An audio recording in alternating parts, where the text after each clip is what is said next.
I was standing in a bathroom that cost more than my parents' house, staring at my reflection, when I realized I'd become the villain in my own best friend's love story.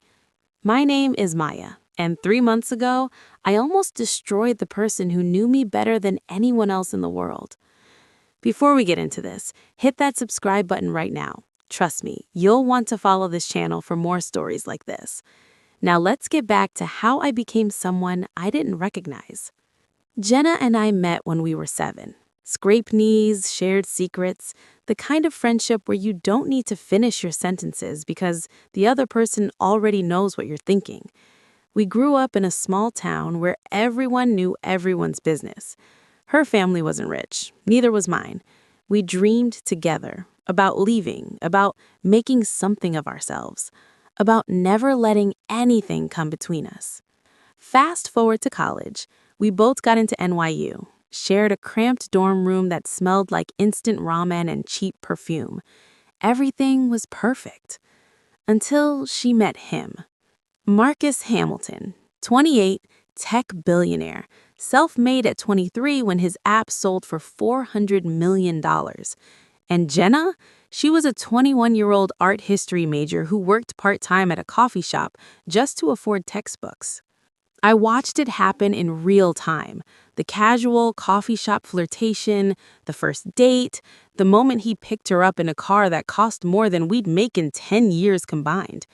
And I was happy for her. I swear I was. At first. 3 months into their relationship, Jenna's life transformed. Marcus wasn't just wealthy, he was generous. Designer clothes appeared in her closet, weekend trips to Paris, front row tickets to shows we'd only dreamed about. And every time, she'd invite me along. "Maya, you're my best friend," she'd say, eyes sparkling. "I want to share this with you." But here's what she didn't understand. Every shared experience felt like a reminder that I was still splitting grocery bills, still wearing clothes from Target while she wore Chanel, still watching my bank account like a hawk while she stopped and said checking prices on menus. The resentment grew slowly, like mold in a dark corner. It started innocently. Marcus needed help planning a surprise for Jenna's birthday. He asked me because I knew her better than anyone. We met at his office, floor-to-ceiling windows overlooking Manhattan. He offered me wine that probably cost more than my rent. "She's lucky to have you," he said, leaning against his desk. Not many friendships survive this long. The way he looked at me in that moment, I told myself I imagined it, but I didn't. The planning sessions became more frequent. Coffee meetings, late-night calls about party details. Each interaction had this undercurrent I pretended not to notice. Then came the night that changed everything. Jenna was visiting her sick grandmother in Ohio. Marcus called me, voice tight. "Bad day. Investor meeting went sideways. I know this is weird, but could you just come over? I don't want to be alone." I should have said no. I didn't. We sat on his balcony, rain pouring down around us, protected by an overhang. He opened up about the pressure, the loneliness of his position, how Jenna was the first real thing in his life in years. "You get it, though," he said, turning to me. "You see things she doesn't. You're different." My heart was pounding. "Marcus, I should go." "Stay, please." He moved closer, and in that moment, I had a choice. Every friendship we'd built, every promise we'd made, every secret Jenna had trusted me with, versus this, the validation, the attention, the intoxicating possibility that maybe, just maybe, I could have what she had.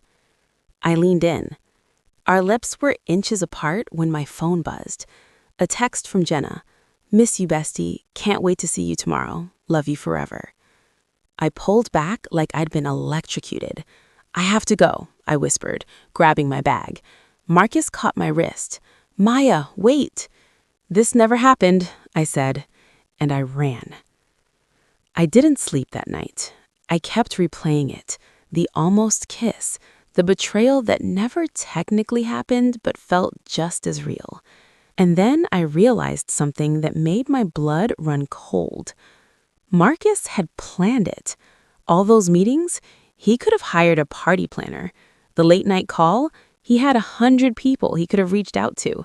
The vulnerability, the compliments, the way he positioned himself as the misunderstood billionaire, it was a test, not of me, of Jenna. He wanted to see if her best friend would betray her, if the people in her life could be bought or manipulated, if her world was real or just as transactional as his. And I almost failed her.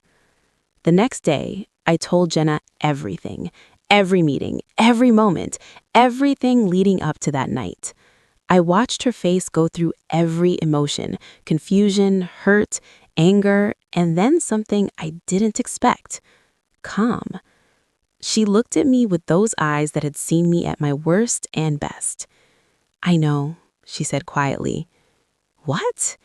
"Marcus told me the morning after. Everything. He called me at 6 a.m. completely wrecked, said he'd been testing everyone in his life because of trust issues from his past, and it almost cost him the only real relationship he'd ever had." She looked at me with those eyes that had seen me at my worst and best.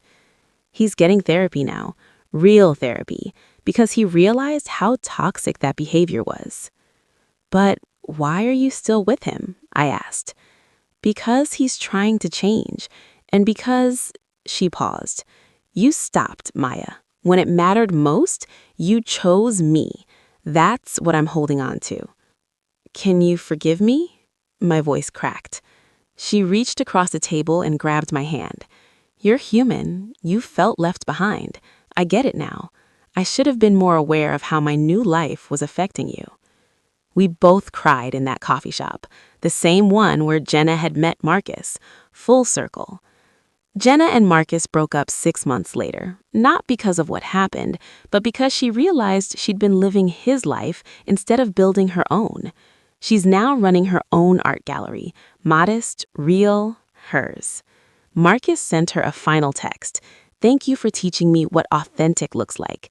I'm sorry for almost ruining it." And me? I learned that envy is just pain in disguise, pain that you're not where you thought you'd be, pain that someone else's joy somehow diminishes your own. But here's the truth they don't tell you. Almost betraying someone you love can teach you more about loyalty than a lifetime of easy friendship. So yeah, I was standing in that bathroom at Marcus's party, the one that cost more than my parents' house, staring at my reflection. But I wasn't the villain. I was just human.